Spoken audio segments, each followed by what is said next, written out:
Bismillahirrahmanirrahim. Assalamualaikum warahmatullahi wabarakatuh. Innal hamdalillah nahmaduhu wa nasta'inuhu wa nastaghfiruh wa na'udzu billahi min shururi anfusina wa min sayyiati a'malina. Man yahdihillahu fala mudilla lahu ومن يضلل فلا هادي له وأشهد أن لا إله إلا الله وحده لا شريك له وأشهد أن محمدا عبده ورسوله يا أيها الذين آمنوا اتقوا الله حق تقاته ولا تموتن إلا وأنتم مسلمون يا أيها الناس اتقوا ربكم الذي خلقكم من نفس واحدة وخلق منها زوجها وبث منهما رجالا كثيرا ونساء واتقوا الله الذي تساءلون به والأرحام إن الله كان عليكم رقيبا يا أيها الذين آمنوا اتقوا الله وقولوا قولا سديدا يصلح لكم أعمالكم ويغفر لكم ذنوبكم ومن يطع الله ورسوله فقد فاز فوزا عظيما أما بعد فإن أصدق الحديث كتاب الله وخير الهدى هدى نبينا محمد صلى الله عليه وسلم وشر الأمور محدثاتها وكل محدثة بدعة وكل بدعة ضلالة وكل ضلالة في النار وبعد. Alhamdulillah, puji syukur kita panjatkan kepada Allah Subhanahu wa taala yang telah memudahkan kita untuk bisa melanjutkan kajian rutin kita dari kitab Iqadul Himmah Littiba'i Nabiyil Ummah sallallahu alaihi wasallam. Pada pertemuan sebelumnya kita telah sampai pada bahasan ayat yang kelima dari bagian yang kedua terkait dengan kategori atau kelompok-kelompok ayat yang berbicara dan menunjukkan akan balasan yang Allah sediakan bagi orang-orang yang bertakwa dan taat kepada Rasulullah sallallahu alaihi wasallam. Dan di sini kita masuk pada ayat yang ke-6 yang menjadi dalil wajibnya untuk mentaati Rasulullah alaihi salatu wasallam bagi seluruh kaum muslimin tanpa terkecuali. Ayat yang ke-6 dibawakan dari surat An-Nur ayat yang ke-51, yang mana Allah Subhanahu wa taala berfirman, "Innama kana qaulal mu'minin idza du'u ila Allahi wa rasulih liyahkuma bainahum ay yaqulu sami'na wa ata'na wa ulaika humul muflihun." Sesungguhnya ucapan kaum mukminin yang seharusnya mereka sampaikan apabila diseru kepada Allah dan Rasulnya, kepada Quran dan Sunnahnya, liyahkuma bainahum, untuk berhukum kepada keduanya di antara mereka, ayyaqulu sami'na wa ata'na, mereka satu kata mengatakan sami'na wa ta'na, kami mendengar dan kami taat. Wa ulaika humul muflihun, dan mereka itu adalah orang-orang yang mendapatkan kejayaan. Ayat yang mulia ini, ma'asyiral muslimin, mengajarkan kepada kita untuk selalu menyerahkan diri kita kepada Allah dan Rasulnya, mengembalikan semua perkara kepada Al-Quran dan sunnah Nabi-Nya yang mulia sallallahu alaihi wasallam. Sebagaimana halnya ayat ini menunjukkan tidak dibolehkannya hawa nafsu masuk dalam urusan ini. Artinya ketika kita disuruh kepada Al-Quran, kepada sunnah Rasulullah alaihi salatu wassalam untuk mengikuti apa yang sudah ada, tidak dibenarkan hawa nafsu kita mencampuri urusan tersebut. Kewajiban kita adalah sami'na wa ata'na. Kami mendengar dan kami taat. Makanya para ulama mengatakan wa inna ma'alaina taslim. Sesungguhnya kewajiban atas kita semua hamba-hamba Allah yang beriman adalah menyerahkan diri kepada Allah Subhanahu wa ta'ala. Karena kita yakin bahwasanya Al-Quran dan sunnah Rasulullah alaihi salatu wassalam tidaklah membawa kepada kemudaratan, tidaklah membawa kepada kecelakaan dan kerugian.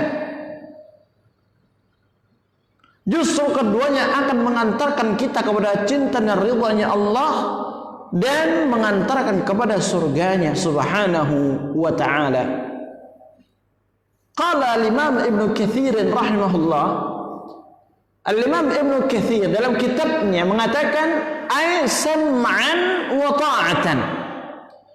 Maksud dari ay yaqulu sami'na wa ata'na adalah sam'an wa ta'atan, yaitu mendengar dan taat.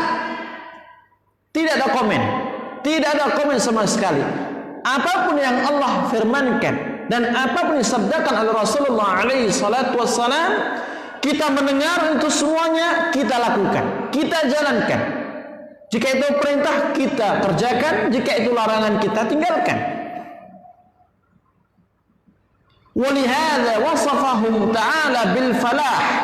Oleh karena itu Allah mensifatkan mereka dengan keberuntungan, kejayaan. Wa huwa nailul matlum wassalamatu minal mahrum, yaitu mendapatkan surganya Allah dan mendapatkan keselamatan dari ancaman neraka. Faqala ta'ala, Allah mengatakan wa ulaika humul muflihun, dan mereka itu adalah orang-orang yang beruntung. Beruntung maksudnya di sini adalah beruntung mendapatkan surganya Allah dan keselamatan dari ancaman api neraka. Karena apa? Karena mereka mendengar, karena mereka taat kepada Allah dan Rasulullah sallallahu alaihi wasallam. Dan di sini menunjukkan kepada kita ma'asyiral muslimin, kunci keberuntungan, kunci mendapatkan kejayaan, kunci mendapatkan kesejahteraan dunia akhirat adalah dengan kita mendengar dan mentaati apa yang Allah firmankan dan apa yang disabdakan oleh Rasulullah sallallahu alaihi wasallam. Tidak lebih dari itu. Berbeda dengan orang-orang liberal, tidaklah mereka mendapatkan satu ayat maupun satu hadis yang kedua-duanya kita tahu bahwasanya ayat Al-Quran merupakan mukjizat yang tidak terbantahkan dan akan selalu dijaga oleh Allah Subhanahu wa ta'ala dari kebatilan sampai hari kiamat. Demikian pula sunnah Rasulullah sallallahu alaihi wasallam. Kecuali orang-orang liberal ini akan mentahrifnya, akan menyimpangkan maknanya dengan tujuan menolak ayat Allah, menolak hadis Nabi yang mulia sallallahu alaihi wasallam. Jika demikian, ini adalah kecelakaan. Ini adalah kebinasaan. Jangan sampai kita terheran dan terpukau dengan berbagai macam gelar yang barangkali ia miliki. Doktor, atau mungkin profesor, atau berbagai macam embel-embel yang lainnya. Jika mereka mempertentangkan satu ayat dengan yang lain, mempertentangkan hadis dengan yang lain, bahkan mengadu antara ayat dengan hadis, dan mereka fahami sesuai dengan hawa nafsunya,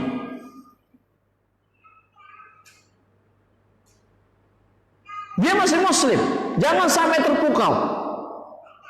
Karena kewajiban seorang muslim, seorang mukmin yang baik adalah mendengar dan menjalankan apa yang didapatkan dari Al-Quran dan hadis Nabi yang mulia sallallahu alaihi wasallam. Wa yukhbiru Rabbu azza wa jalla fi hadhihi al-ayah 'anil hal allati yanbaghi lil mu'min an yakuna 'alayha wa hiya al-istijabatu li awamirillahi wa rasulih. Allah Subhanahu wa taala dalam ayat yang mulia ini mengkhabarkan kepada kita keadaan yang seharusnya seorang mukmin berada di atasnya. Apa itu? Al-istijabatu li awamirillahi wa rasulih, yaitu bersegera untuk melaksanakan perintah Allah dan Rasulnya. Wasam'u wat ta'ah wal inqiyad wal idhan, mendengar, taat, tunduk dan patuh kepadanya. Dzalika anna hadzal sinf minan nasi wa humul mu'minun masdaru talaqqihim kitabullah wa sunnati rasulih sallallahu alaihi wasallam. Yang sedemikian itu karena golongan yang Allah sifatkan dengan mendapatkan keberuntungan ini hakikatnya adalah sumber di dalam mereka membangun agama adalah Al-Quran dan sunnah Rasulullah sallallahu alaihi wasallam. Wa annal mu'minina la majala lil ahwa' indahum ma'a awamirillahi wa rasulih. Ini yang kita garis bawahi. Wa annal mu'minina la majala lil ahwa'i indahum ma'a awamirillahi wa rasulih. Dan bahwasan kaum mukminin tidak ada satupun tempat bagi hawa nafsu mereka ketika sudah ada perintah Allah dan Rasulnya. Artinya mereka mengedepankan iman dan murni iman, menanggalkan hawa nafsu. Apakah hawa nafsu dalam bentuk kepentingan kelompok? Apakah hawa nafsu dalam bentuk urusan pribadi, lembaga atau yang lainnya? Oleh karena itulah Allah Subhanahu wa taala mencela dalam ayat yang lain bagi hambanya yang mendewakan hawa nafsunya. Afara'aita man ittakhadha ilahahu hawa wa adallahu Allahu ba'da ilm wa khatama 'ala sam'ihi wa qalbi wa ja'ala 'ala basarihi ghishawah. Tidakkah kamu tahu orang yang Allah sesatkan dari jalan yang lurus setelah dia memiliki ilmu, setelah dia faham agama, tahu ayatnya, tahu hadisnya, tahu tafsirnya, tahu syarahnya dari kalangan para ulama, akan tapi Allah sesatkan. Mengapa? Ittakhadha ilahahu hawa, karena dia mengambil hawa nafsunya sebagai Tuhan, sebagai sesembahan yang ia prioritaskan daripada Allah Subhanahu wa taala. Ketika seorang meyakini Allah adalah ma'luh, ma'bud, satu-satunya sesembahan yang harus ia ibadahi, konsekuensinya adalah ia harus tunduk dan patuh kepadanya. Dan itulah makna dari syahadah wa asyhadu an la ilaha illallah.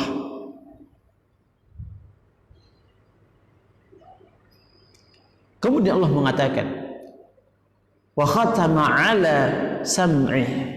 Kemudian Allah menutup pendengarannya, menutup hatinya, dan juga memberikan penutup yang kuat pada penglihatan dan matanya. Itu semuanya merupakan akibat dari perbuatan dia yang menjadikan hawa nafsu sebagai Tuhan, sebagai sesembahan selain Allah Subhanahu wa taala. Oleh karena itu, siapapun orangnya yang mengikuti hawa nafsunya, sekalipun dia sudah faham agama, sudah faham ayat, sudah faham hadis, sulit untuk kembali kepada jalan yang benar. Makanya di akhir ayat Allah mengatakan, "Faman yahdihi min ba'dillah?" Maka siapa lagi yang akan bisa memberikan hidayah setelah Allah melakukan hal demikian? Setelah Allah menutup dan mengunci hatinya, pendengarannya, penglihatannya, tidak ada yang bisa. Dan disinilah ma'asyiral muslimin, bahayanya kita mengikuti hawa nafsu kita setelah kita faham dan mengerti ayat Al-Quran, mengerti hadis-hadis Nabi yang mulia sallallahu alaihi wasallam. Kemudian dikatakan di sini, wa man kanat hadhihi sifatuhum fa inna lahum fi akhir al-ayah bisharatan bi rahmatillah wa hiya ma wa'adahumullahu bihi faqala wa ulaika humul muflihun. Orang yang memiliki sifat demikian dan sifat itu ada pada diri mereka, maka sesungguhnya pada akhir ayat tadi terdapat kabar gembira akan rahmat Allah, yaitu apa yang Allah janjikan untuk mereka. Wa ulaika humul muflihun. Mereka itu, mereka siapa dimaksud? Orang-orang yang mendengar dan taat ketika diseru untuk kembali kepada Al-Quran dan kembali kepada sunnah Rasulullah.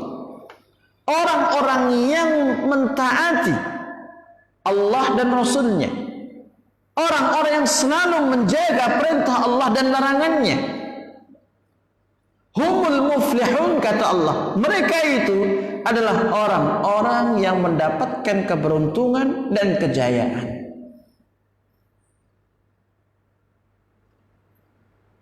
Walaupun kenyataannya di dunia ini, ketika kita mengaplikasikan, mewujudkan sam'an wa ta'atan, mendengar dan taat dan apa yang telah Allah sampaikan di dalam Al-Quran, dan demikian pula telah disampaikan oleh Rasulullah alaihi salatu wassalam dalam hadisnya, terkadang kita dibilang bermacam-macam, entah dengan istilah jumud, ataukah qalab, ataukah ketinggalan zaman, atau yang lainnya. Ya, jangan sampai kita tertipu dengan itu semua, karena Allah jelas menyampaikan wa ulaika humul muflihun. Mereka itu adalah orang-orang yang beruntung, yang mendapatkan kejayaan. Siapa? Mereka yang mendengar dan taat ketika diseru kepada Allah dan Rasulnya untuk menjalankan perintah Allah dan Rasulnya, meninggalkan larangan Allah dan Rasulnya sallallahu alaihi wasallam. Ayat yang ketujuh dibawakan dari surat An-Nur ayat 52 yang merupakan sambungan dari ayat sebelumnya. Allah mengatakan, wa man yuti'illaha wa rasulahu wa yakhshallaha wa yattaqih fa ulaika humul faizun. Barang siapa yang mentaati Allah dan Rasulnya, wa yakhshallah, dan ia takut kepada Allah, ya, dan juga selalu bertakwa kepadanya, faulaika humul faizun, maka mereka itu adalah orang-orang yang beruntung. Qala al-Imam Ibnu Jarir At-Tabari rahimahullah, Al-Imam Ibnu Jarir mengatakan, wa may yuti'illaha wa rasulahu fima amara wa nahahu wa yaslam li hukmihima lahu wa alayhi wa yakhaf 'aqibata ma'siyatillahi wa yahdharuhu wa yattaqi 'adhab Allah bi ta'atihi iyyah fi amrihi wa nahyihi fa ulaika فالذين يفعلون ذلك هم الفائزون برضا الله عنهم يوم القيامة وأمنهم من عذابه. Artinya, barang siapa yang taat kepada Allah dan Rasulnya pada perkara yang Allah perintahkan dan pada perkara yang Allah larang, serta ia berserah diri kepada hukum Allah dan Rasulullah, wa yakhaf aqibata ma'siyatillah wa yahdharuh, demikian pula dia takut akan siksa dan sanksi serta ancaman Allah dari maksiat kepadanya, sehingga dia menjauhinya.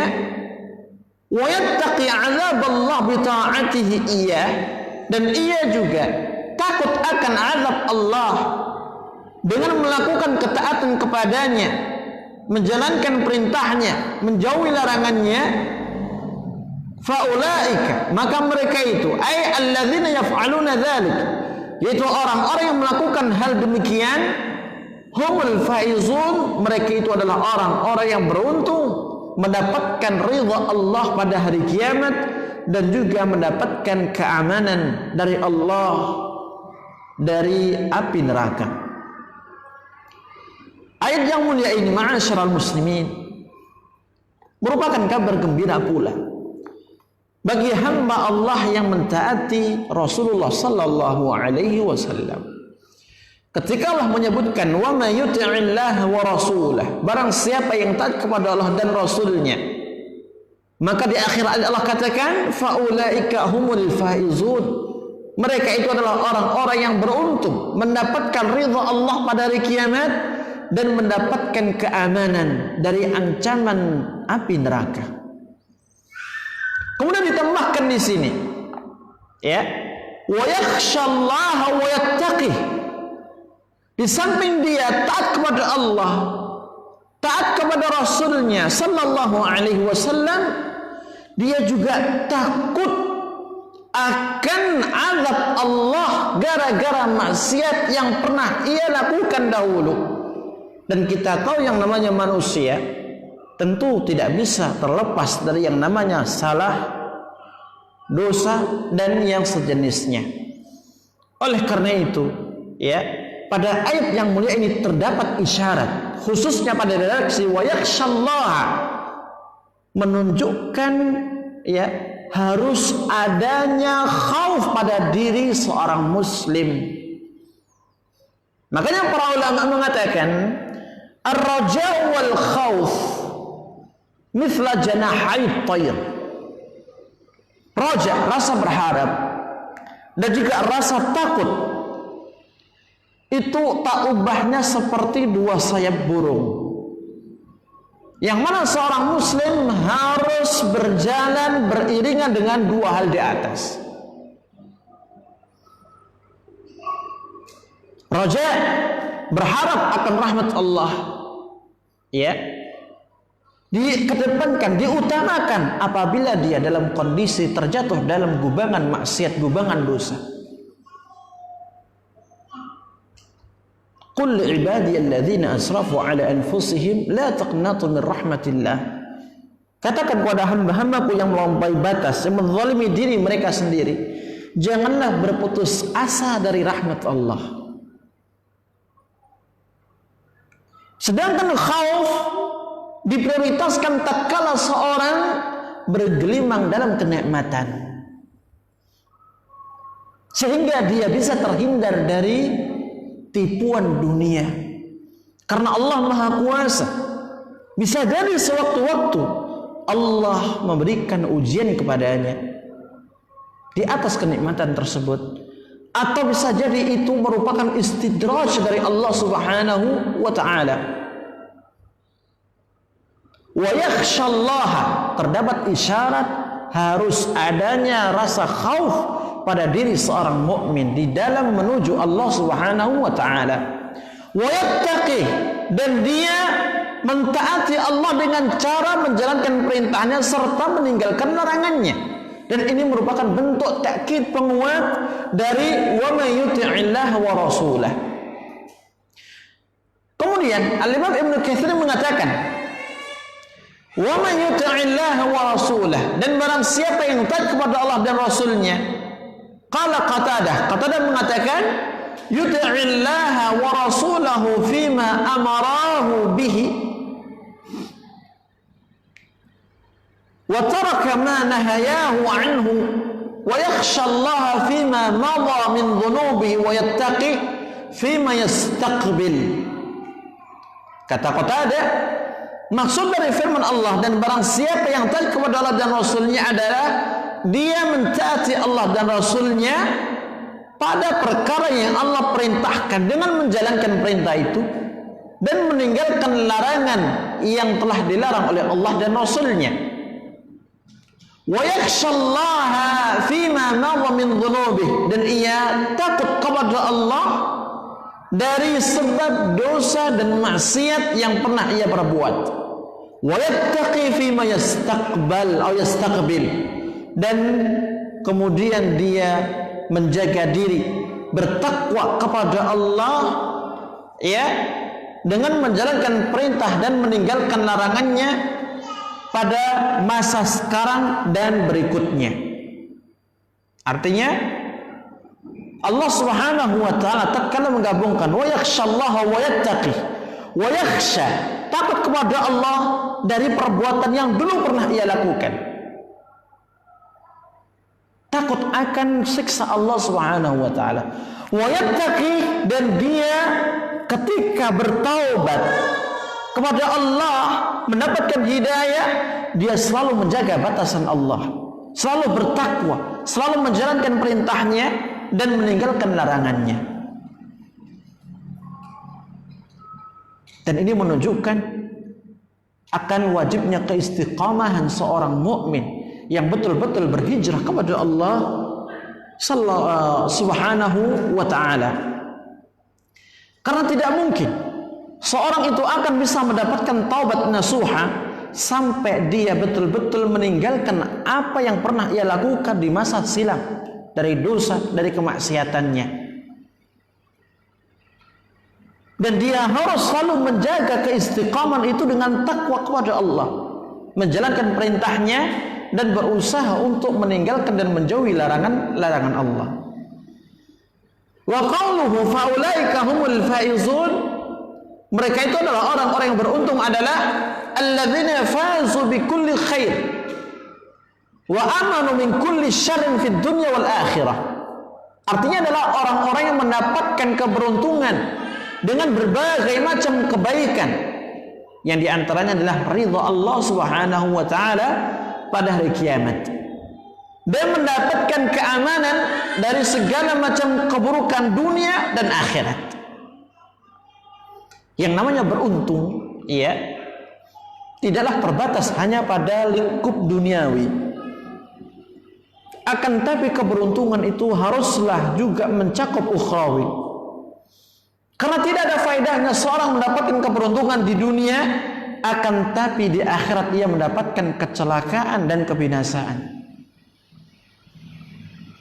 Makanya ketika Allah Subhanahu wa ta'ala mengatakan faulaika humul faizun, maka mereka itu adalah orang-orang yang beruntung di dunia dan di akhirat. Di dunia ia mendapatkan hidayah dan tambahan hidayah serta keamanan dari berbagai macam kekufuran dan kesyirikan, dengan dia menegakkan ketaatan kepada Allah dan Rasulullah sallallahu alaihi wasallam. Di akhirat ia mendapatkan ridhanya Allah Subhanahu wa ta'ala serta keamanan dari ancaman siksa api neraka. Kemudian pada ayat yang ke-8, dan ini merupakan ayat yang terakhir yang dibawakan oleh al-muallif, yaitu firman Allah yang tertuang dalam surat Al-Fath ayat yang ke-17. Allah mengatakan, "Wa may yuti'illaha wa rasulahu yudkhilhu jannatin tajri min tahtiha al-anhar." Barang siapa yang taat kepada Allah dan Rasulnya, yudkhilhu jannat, niscaya Allah masukkan dia ke dalam surga-surganya, tajri min tahtiha al-anhar, yang mengalir dari bawah surga itu sungai-sungai. Dan ini merupakan, ya, kabar gembira bagi kita semuanya dan juga bagi hamba-hamba Allah yang beriman, manakala mereka dan kita semuanya menegakkan ketaatan kepada Allah dan Rasul-Nya. Karena tidaklah yang kita cari dari berbagai macam kesibukan kita hidup di dunia ini kecuali keselamatan. Dan puncak keselamatan itu adalah dimasukkannya kita ke dalam surga Allah Azza wa Jalla. Karena kehidupan seorang mukmin yang hakiki adalah akhirat, bukan dunia. Makanya Nabi mengatakan la aisha illa aisyul akhirah. Tidak ada kehidupan yang sejati, tidak ada kehidupan yang hakiki, yang sebenar-benarnya murni kenikmatan kecuali di akhirat. Di dunia, apakah kenikmatan yang kita dapat itu betul-betul murni kenikmatan? Tidak. Berapa banyak makanan yang kita makan, berapa banyak minuman yang kita minum, enaknya itu hanya ketika masuk mulut. Namun ketika sudah melalui tenggorokan kita, masuk ke lambung, apakah kita masih merasakan enaknya? Tidak. Itu pun bagi orang yang sehat. Kalau bagi orang yang sakit, seenak apapun makanannya, apakah akan terasa enak?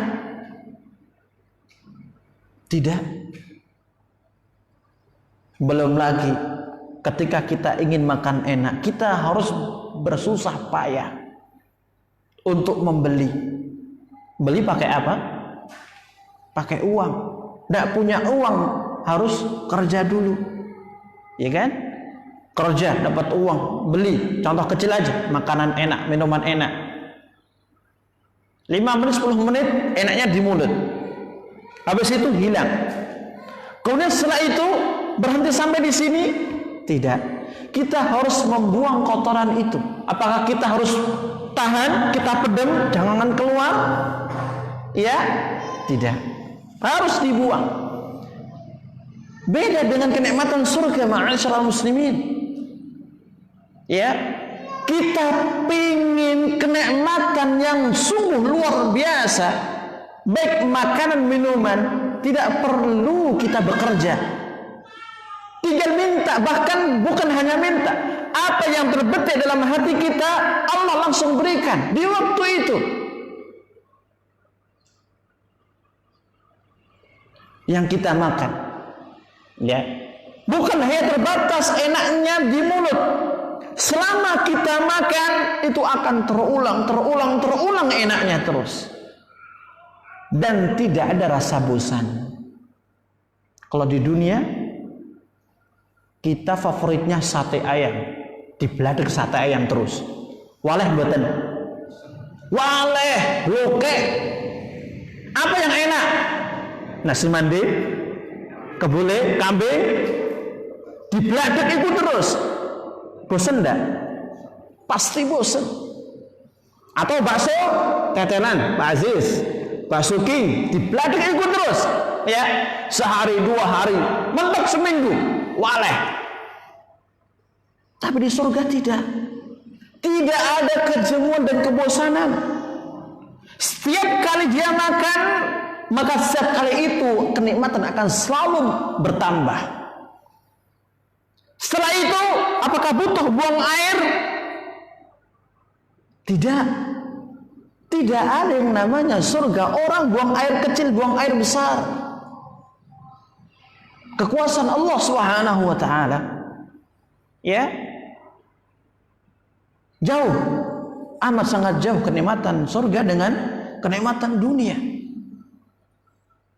Oleh karena itu, ya, untuk meraih kenikmatan surga, kenikmatan hakiki adalah dengan kita selalu dan terus berusaha dan berupaya untuk menegakkan ketaatan kepada Allah dan Rasulnya Sallallahu Alaihi Wasallam dengan mendengar dan taat. Sami'na wa ata'na. Kita mendengar apa yang Allah firmankan, kita mendengar apa yang Allah sabdakan. Yang keduanya perintahkan kepada kita, kita mendengar dan kita mentaatinya. Kita jalankan jika itu perintah. Kita tinggalkan apabila itu larangan Allah dan Rasulullah sallallahu alaihi wasallam. Sebenarnya kunci keselamatan, kunci keberuntungan semua sudah dijelaskan oleh Allah Subhanahu wa taala dalam tanda kutip secara teori. Ya. Dan yang kita baca masih 3 ayat yang merupakan nukilan dari berbagai macam surat. Belum kita buka ayat-ayat Allah yang lain. Akan tetapi proses untuk mewujudkan teori di atas, dalam tanda kutip ya, kita istilahkan dengan teori untuk memudahkan pemahaman, mewujudkan kunci tadi itu butuh perjuangan, butuh kesadaran dan keistiqamahan. Dan dari situlah Allah menilai. Nah,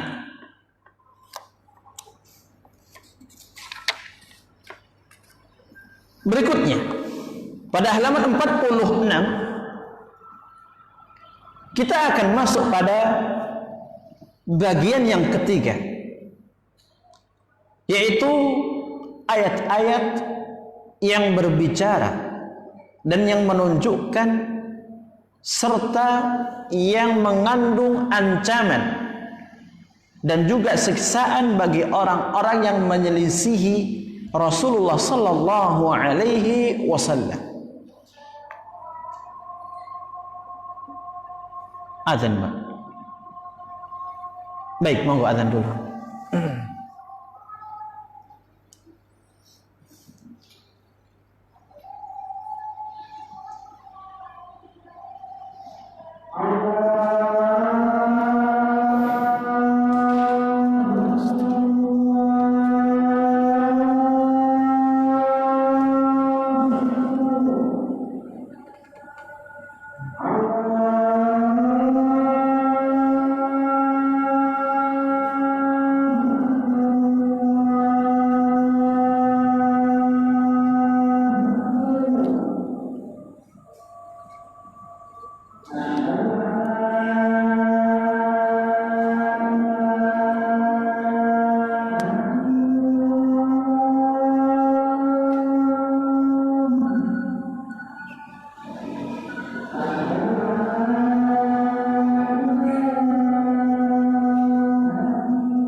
Baik, kita lanjutkan.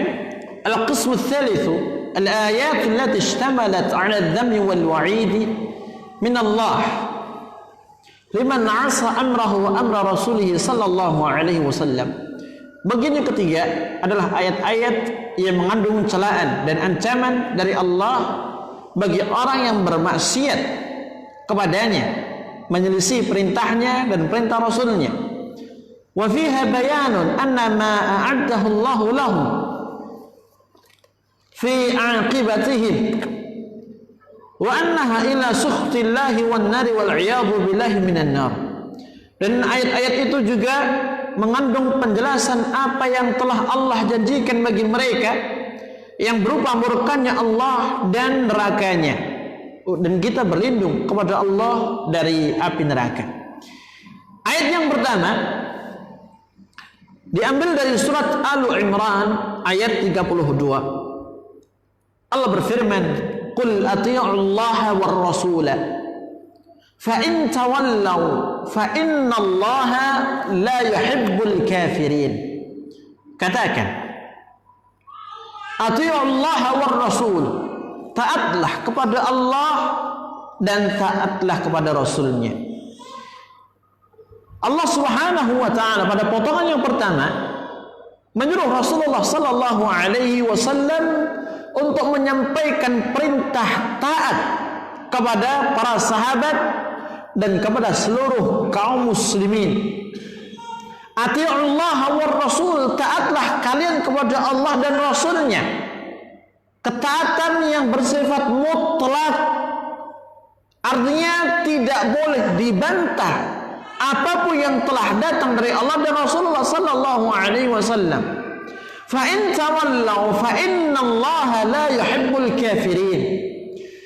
Apabila mereka berpaling, yakni tidak mau melakukan ketaatan kepada Allah dan Rasulnya, tidak mau menjalankan perintah Allah dan Rasulnya, bahkan lebih cenderung kepada menerjang larangan Allah dan Rasulnya, dan itu merupakan bentuk perpalingan, fa innallaha la yuhibbul kafirin, maka sesungguhnya Allah tidaklah menyukai orang-orang yang kufur. Kata Imam Ibnu Katsir pada potongan ayat, "Qul atii'u Allah wa rasula fa in tawallaw ay tukhalifu an amrih", yaitu kalian menyelisihi perintahnya. Pada ayat fa inna Allah la yuhibbul kafirin fadalla ala anna mukhalafatah fi at-tariqi kufrun. Kata beliau pada ayat yang berbunyi sesungguhnya Allah tidak menyukai orang-orang yang kufur, ini menunjukkan bahwasannya bentuk penyelisihan akan perintah Allah dan Rasulnya merupakan bentuk kekufuran. Wallahu la yuhibbu man ittasafa bidzalik, dan Allah tidaklah suka kepada hamba, kepada orang yang memiliki sifat di atas. Di sini diambil faedah ma'asyiral muslimin pada potongan ayat fa innallaha la yuhibbul kafirin, sesungguhnya Allah tidaklah menyukai orang-orang yang kufur. Pertama adalah bentuk penyelisihan dengan berbagai macam jenisnya, yang menyelisih Allah dan Rasulnya, apakah meninggalkan perintah atau menerjang larangan Allah, ini merupakan bentuk kekufuran. Singkatnya, segala bentuk maksiat adalah kekufuran kepada Allah Azza wa Jalla. Ini faedah yang pertama. Faedah yang kedua adalah adanya perbedaan antara hukum perbuatan dengan hukum pelaku. Maksiat dengan berbagai macam bentuk dan jenisnya adalah kekufuran kepada Allah. Orang mencuri, perbuatan mencuri ini adalah kufur. Orang mabuk, orang judi, orang berzina, itu semuanya adalah perbuatan kufur kepada Allah. Adapun orangnya yang melakukan perbuatan itu berbeda hukumnya.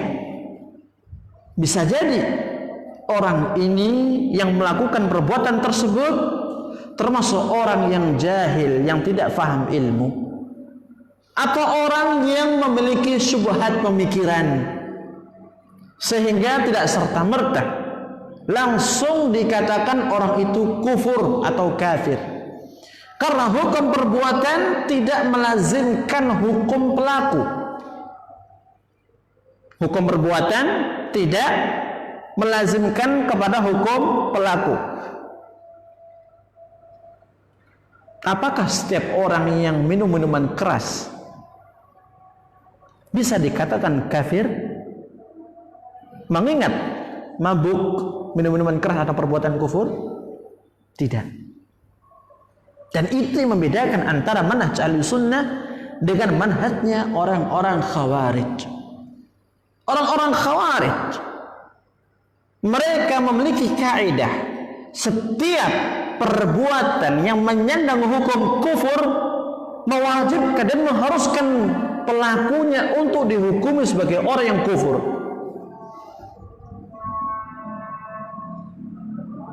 Makanya tidak heran ketika mereka berbicara apa hukum pelaku dosa besar, berzina, mencuri, ya, dan yang lain sebagainya, mereka serempak mengatakan kufur orang ini, keluar dari Islam, tidak ada iman, halal darahnya, dan seterusnya.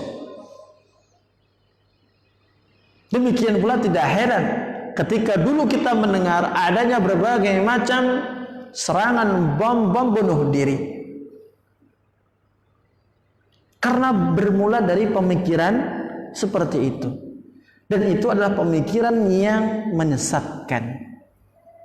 Ahlussunnah wal Jamaah tidak demikian. Ahlussunnah membedakan antara hukum perbuatan dengan hukum pelaku. Ya, makanya seperti Al-Imam At-Tahawi dalam kitabnya Al-Aqidah Tahawiyah menyampaikan, wa nahnu, yani Ahlussunnah wal Jamaah, la nukaffiru ahadan bidzanbin ma lam yastahillah. Kami Ahlussunnah tidaklah bermudah-mudah mengkufurkan ahli Islam hanya dengan sebab dosa yang ia lakukan. Ini menunjukkan di sana adanya perbedaan antara hukum perbuatan dengan hukum pelakunya. Hatta yastahillah, sampai orang itu meyakini halalnya perbuatan maksiat tersebut, dan itu ditopang dengan berbagai macam banyak dalil, yang diantaranya sabda Nabi yang mulia sallallahu alaihi wasallam, la yazni zani hina yazni wa huwa mu'min, ila akhir al hadis. Tidaklah ada seorang yang berzina ketika dia berzina kecuali dalam keadaan yang dia beriman, artinya masih di atas keimanannya, dan itu menunjukkan adanya perbedaan hukum perbuatan dengan hukum pelaku. Kemudian dikatakan, wa in da'a wa za'ama fi nafsihi annahu muhibbun lillahi wa yataqarrabu ilaih. Sekalipun dia mendakwakan dirinya dan menyangka kalau dirinya sudah mencintai Allah dan mendekatkan diri kepadanya, hatta yutabi'a ar-rasul an-nabiy al-ummi khatam ar-rusul wa rasulullah ila jami'i thaqalaini al-jinn wal ins, sampai dia mengikuti Rasul, Nabi yang ummi, penutup para Rasul, serta utusan Allah kepada golongan jin dan seluruh manusia. Alladzi law kana al-anbiya'u bal al-mursalun bal ulul azmi minhum fi zamanihi ma wasi'ahum illa ittiba'ah wad-dukhul fi ta'atihi wattiba'u syari'atihi.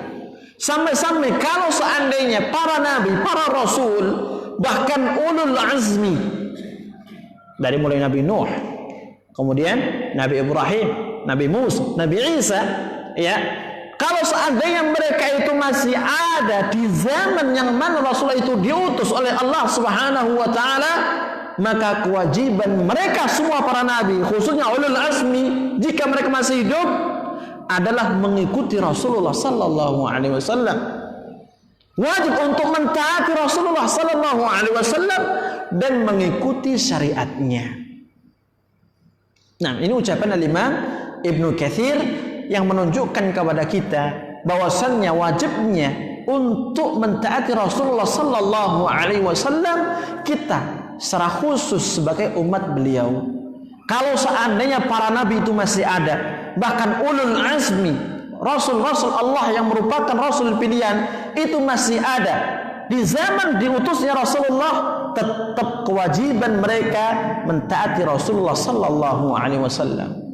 Jika itu saja Allah wajibkan kepada para nabi dan para rasul, apabila mereka masih ada, bagaimana dengan kita yang benar-benar umat Rasulullah sallallahu alaihi wasallam? Fa in tawallaw fa innallaha la yuhibbul kafirin. Jika mereka berpaling, tidak mau mentaati Allah, mentaati Rasulullah sallallahu alaihi wasallam, maka Allah mengatakan fa innallaha la yuhibbul kafirin. Sesungguhnya Allah tidak menyukai orang-orang yang kufur. Ya, perbuatan menyelisihi itu, tidak mau mentaati Allah dan Rasulnya, adalah perbuatan yang tidak disukai oleh Allah Subhanahu wa ta'ala. Yang diantaranya banyak meninggalkan sunnah Rasulullah sallallahu alaihi wasallam. Sekalipun dia mendakwakan dirinya akan cinta kepada Allah Azza wa Jalla, tetap Allah tidak mencintai. Mengapa? Karena dia berpaling dari sunnah Rasulullah sallallahu alaihi wasallam, berpaling dari ketaatan kepada Rasulullah sallallahu alaihi wasallam. Orang Yahudi mendakwakan dirinya akan cinta kepada Allah, akan tapi dia tidak mau mengikuti, beriman kepada Rasulullah sallallahu alaihi wasallam. Apa yang terjadi? Allah tidak mencintai mereka. Bahkan sampai turun ayat yang berbunyi, "Qul in kuntum tuhibbunallah fattabi'uni yuhibbukumullah wa yaghfir lakum dzunubakum." Baik, ini bisa kita sampaikan, wallahu taala a'lam bissawab, wa akhiru da'wana alhamdulillahi rabbil alamin. Subhanakallahumma wa bihamdika asyhadu an la ilaha illa anta astaghfiruka wa atubu ilaik. Wassalamu alaikum warahmatullahi wabarakatuh.